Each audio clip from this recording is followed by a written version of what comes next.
സൂറത്ത് റൂമിൽ verse number 22 വഖ്തിലാഫു അൽസിനത്തിക്കും വാൽവാനിക്കും എന്നൊരു statement വരുന്നുണ്ട്.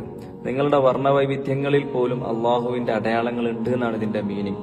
ഇബ്നു കസീറൊക്കെ പോലെയുള്ള ഖുർആൻ ഇന്റർപ്രിട്ടേഷൻ ഗ്രന്ഥങ്ങൾ നമ്മൾ ക്രോസ് ചെക്ക് ചെയ്യുന്ന സമയത്ത് ഇതിന്റെ ഇന്റൻഷൻ എന്താണെന്നുള്ളത് വളരെ ഡീറ്റെയിൽഡ് ആയിട്ട് നമുക്ക് മനസ്സിലാക്കാൻ പറ്റും. ഓരോ മനുഷ്യന്റെ മുഖരൂപത്തിലുള്ള വ്യത്യസ്തത, നിറത്തിലുള്ള വ്യത്യസ്തത, ശബ്ദത്തിലുള്ള വ്യത്യസ്തത, ഇതിലൂടെയൊക്കെ ശരിക്കും അള്ളാഹുവിന്റെ അടയാളങ്ങളെ കൃത്യമായിട്ട് മനസ്സിലാക്കാൻ പറ്റും എന്നുള്ളതാണ്. ഞാൻ വളരെ ഷോർട്ടായിട്ട് ഒരു കാര്യം പറഞ്ഞുതരാം. ഇന്നത്തെ വേൾഡ് പോപ്പുലേഷൻ എന്നുള്ളത് 8.2 ബില്യൺ 820 കോടി ജനങ്ങളാണ്. ഇതുവരെ മരിച്ചുപോയിട്ടുള്ള ആളുകൾ 100 to 110 ബില്യൺ ആണ്. ഇനി ഫ്യൂച്ചറിൽ ജീവിക്കാൻ പോകുന്നതും ബില്യൺ കണക്കിന് മനുഷ്യന്മാരാണ്. ഇവിടെയുള്ള മിറേക്കിൾ എന്താന്ന് വെച്ച് കഴിഞ്ഞാൽ ഇത്രയും കോടിക്കണക്കിന് മനുഷ്യന്മാർ ഇവിടെ വന്നുപോയിട്ടും ഒരു മനുഷ്യന്റെ ഫേസ് പോലും മറ്റൊരു മനുഷ്യന്റെ ഫേസിനോട് എക്സാക്ട് സിമിലാരിറ്റി ഇല്ല എന്നുള്ളതാണ്. ഓരോ മനുഷ്യന്റെ ഫേസും യുണീക്കാണ്.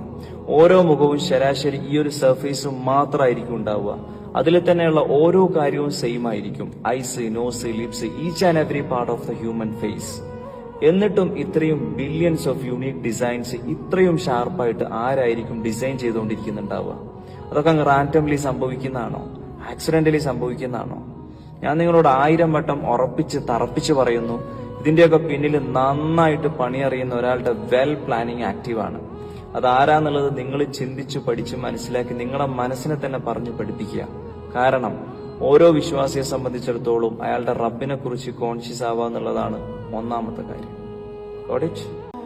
ഖുർആനിൽ ഒരു ഇന്റേണൽ മിറക്കിളാണ് ഞാൻ എക്സ്പ്ലെയിൻ ചെയ്യാൻ പോകുന്നത്. Every single human being as A unique biological identity code. That means finger print identification. വിവരവും വിദ്യാഭ്യാസവും ഇല്ലാത്ത 6ാം നൂറ്റാണ്ടിലേക്ക് വന്നിട്ട് ഖുർആൻ ഈ ഒരു ബയോളജിക്കൽ സീക്രട്ട് റിവീൽ ചെയ്യാന്ന് പറഞ്ഞാൽ തന്നെ അതൊരു അൾട്ടിമേറ്റ് റിവീലേഷൻ ആണ്. നമ്മൾ അങ്ങനെയല്ല എന്ന് വാശി പിടിച്ചിട്ടോ വിമർശിച്ചിട്ടോ യാതൊരു കാര്യവുമില്ല. കാരണം ഖുർആൻ ഓൾറെഡി അത് സ്കോർ ചെയ്ത് കഴിഞ്ഞു. സൂറത്തുൽ ഖിയാമ verse number 3 and verse number 4. അയഹ്സബുൽ ഇൻസാനു അല്ലൻ നജ്മഅ ഇളാമ. മനുഷ്യൻ വിചാരിക്കുന്നുണ്ട് അവന്റെ ബോൺസിനെ നമുക്ക് അസംബിൾ ചെയ്യാൻ പറ്റൂല എന്നുള്ളത്, മരിച്ചതിന് ശേഷം പുനർജീവിപ്പിക്കാൻ പറ്റൂല എന്നുള്ളത്. ഇസ്ലാമിനെതിരെ ചില വാദങ്ങളുണ്ട്. അപ്പൊ അതിനെ വളരെ കണ്ണിങ് ആയിട്ട് നെക്സ്റ്റ് ലെവൽ കോൺഫിഡൻസിലാണ് അടുത്ത ആയത്തിലൂടെ അല്ലാഹു തആല കൗണ്ടർ ചെയ്യുന്നത്, ചാലഞ്ച് ചെയ്യുന്നത്.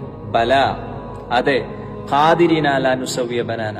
അവന്റെ വിരൽ തുമ്പുകളെ പോലും ശരിപ്പെടുത്താൻ, ഫിംഗർ ടിപ്സിനെ പോലും റീക്രിയേഷൻ ചെയ്യാൻ നാം കഴിവുള്ളവനായിരിക്കും. അവന്റെ ബോൺസിനെ നമുക്ക് അസംബിൾ ചെയ്യാൻ പറ്റൂല എന്നുള്ളതാണോ എന്നുള്ള കൗണ്ടറിംഗ് ആണ് ഇവിടെ നമ്മൾ മനസ്സിലാക്കേണ്ടത്. ഫിംഗർ പ്രിന്റ്സ് എന്ന് വെച്ച് കഴിഞ്ഞാൽ ഒരു മനുഷ്യന്റെ one of the best unique identification കോഡാണ്.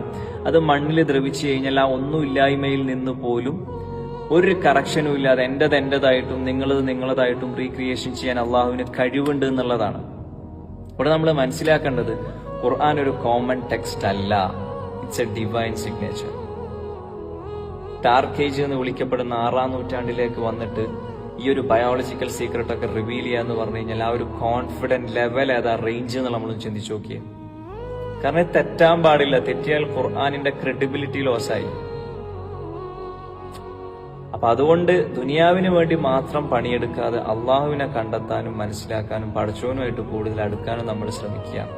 കാരണം മരണം നമ്മളെ കണ്ടുമുട്ടുന്നതിന് മുമ്പ്, നമ്മൾ മരണത്തെ അല്ല, മരണം നമ്മളെ കണ്ടുമുട്ടുന്നതിന് മുമ്പ് we have to turn to Allah.